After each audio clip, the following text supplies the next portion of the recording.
Welcome back. This is another edition of Let's Talk About Mario Kart and how Mario Kart Double Dash is an underrated entry into the Mario Kart pantheon as we talk about our beer this week, Rainbow Road Shortcut. This is a pale ale. We, I think, are one of the few places left making pale ales in all of the Bay Area. Pale ales, at least the way we make them, have just as many hops and are just as flavorful as their larger IPA brethren, and you can have more of them. So Rainbow Road Shortcut was actually born out of a trip to the New Glory Anniversary Festival back in 2017 or 2018. We had actually picked up some Alvarado Street Growers Pale Ale, and we're loving how much that was tasting, and looked up the ingredients, and it was just churro and flaked barley. And that kind of spurred an idea of why use wheat, why use oats? If you just use churro and flaked barley, you can kind of build an even cleaner beer profile because you don't have the oatiness or the wheatiness. And so this beer kind of started as a very simple pale ale, just Mosaic, Citra, Eldorado. It kind of moved on from there as we found other hops to make this even fruitier and more tropical. Idaho 7 in the boil, or in the whirlpool at least, and a little bit of cashmere as well. It started with a little bit, now it's a lot of cashmere to have something to showcase. Those two hops are kind of split into two camps. You have the Eldorado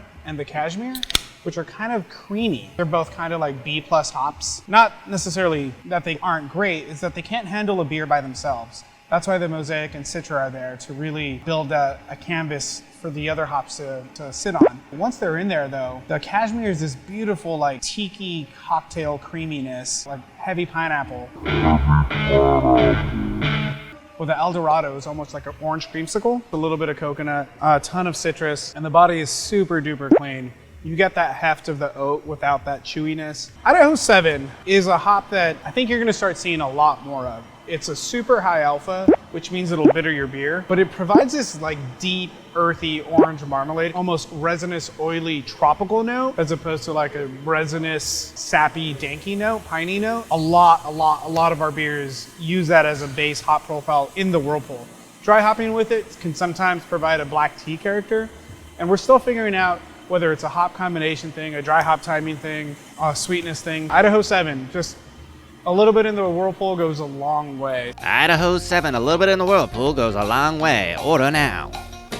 This recipe has been changed over the years. We definitely are always trying to improve them, and something like adding that Idaho 7 in the whirlpool Order now. to just accentuate the sweetness and tropical notes of this beer. This beer, I think, is one of my favorite, if not favorite, pale ale that we do make, because it is so simple in design, but is just built on the experience of us messing around and using some of the best hops we have. The name Rainbow Road Shortcut, is just a cool reference to Mario Kart. Don't sue us, Nintendo. Objection!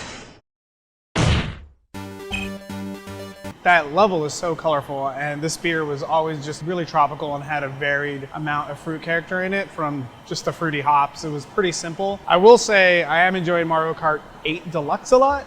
My favorite character there is Tanuki Mario. Regular Mario is just too average. I feel like as the games go on, you need a big, heavy character with speed. Tanuki Mario is just a little heavier. Toad is too light. Yoshi's too slow. I personally can't handle any of the Warios or Donkey Kongs. Donkey Kong the Shimp, Donkey Kong the Shimp, Donkey Kong the Shimp. But Tanuki Mario is my guy.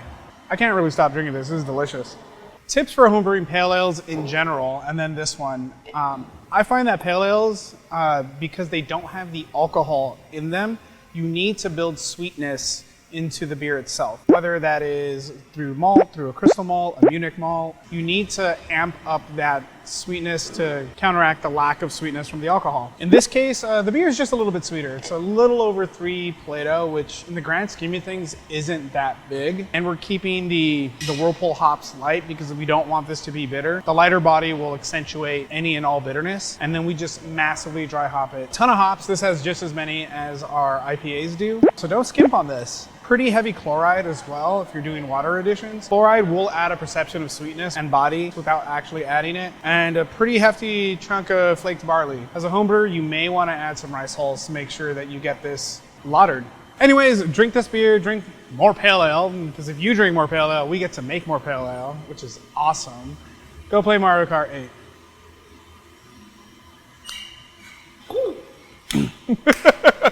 Every day this month, I will upload a Donkey Kong video. Say I won't do it. Walnuts, peanuts, pineapple smell. Grapes, melons, oranges. Oh yeah.